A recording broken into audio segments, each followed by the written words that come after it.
कति धेरै पाकेको बगडी। सो गाइस हामीहरू चाहिँ जानु लागेको छपरी रांगाजेन छपरी अनि यो चाहिँ हो सिजङ्गा बोजूको लागि लगिदिएको हो। सृजना बहिनीको मम्मी पापा चाहिँ उतै पारी बस्नुहुन्छ नि त अनि आज चाहिँ भेट्नु गएको हामीहरू एकदमै खुसी छ। देख्न सक्नुहुन्छ सृजना बहिनीलाई।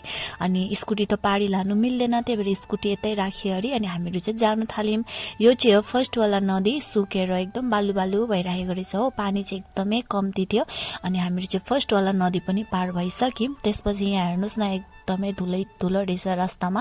यहाँ चाहिँ सब्जीहरू छर्नुको लागि जतेको थियो होला है।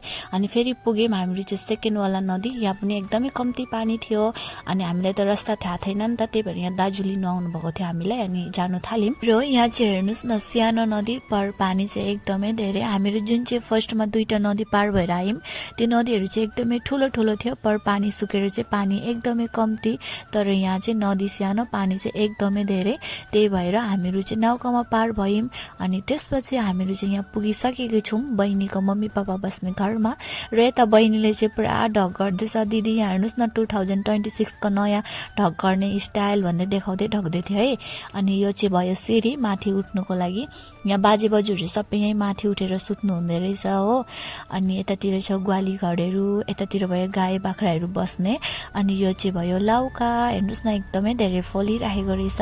अनि यतातिर चाहिँ बोजूले लोकल चिकन काट्नु सुरु गर्नु भइसकेको छ भने यता बहिनीले चाहिँ चाय बनाउँदैछ अनि यता चाहिँ हाम्रो काकीले चटनी बनाउनु हुँदैछ। र हामीहरू चाहिँ चाङघरको माथि बसेर खानु थाल्यौं। चाय तरुल टमाटरको चटनी एकदमै मिठो मिठो मिठो। अनि यहाँ हेर्नुस् न कति ठुलो लौका फलेको रहेछ के। अनि यो चाहिँ बिउ राख्नु भएको अरे अनि खाइअरि काकी र बहिनी चाहिँ तल रिल्स बनाउनु थाल्नु भयो भने म चाहिँ माथि नै बसेर रिल्स बनाउनु थाले। अनि रिल्स बनाउँदा बनाउँदा एकदमै भोक लाग्यो अरे काकी र बहिनीलाई प्लस मलाई पनि। त्यसपछि हामीहरू चाहिँ गयौं खाना खानुको लागि। बोजूले चाहिँ लोकल चिकन काटेर झल लगाएर बनाउनु भएको थियो एकदमै मिठो।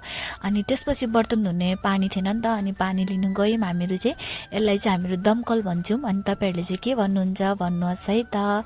अनि त्यसपछि हामीहरू चाहिँ गयौं आलु खन्नुको लागि। यहाँ हेर्नुस् न कति धेरै आलु रोप्नु भएको रहेछ बोजूहरूले हो। यहाँ हेर्नुस् न यति सामने सामने पाकेको बगडीहरू थियो एकदमै धेरै थियो। हामीहरू चाहिँ बगडी लिनुको लागि जान्छौं छपरी र छपरीमा चाहिँ एकदमै धेरै बगडी भएको कारणले बाख्राले पनि खाँदै रहेछ एकदमै मजाले। अनि त्यसपछि गयो हामीहरू चाहिँ धनिया टिप्नुको लागि र यो बगडी चाहिँ बाजेले ल्याइदिनु भएको किनभने हामीहरू जानुमा लेट भयो नि त त्यही भएर बगडी टिप्नु नै भ्याएन। अनि यो चाहिँ आलुहरू अब हामीहरू घरतर्फ लानु लागेको। उहाँ चाहिँ हुनुहुन्छ बाजे र उता बहिनीले बिदाई ढक गरेर अब हामीहरू चाहिँ घरतिर लाग्यौं। आजको लागि यति नै। Thank you so much for watching. Bye by.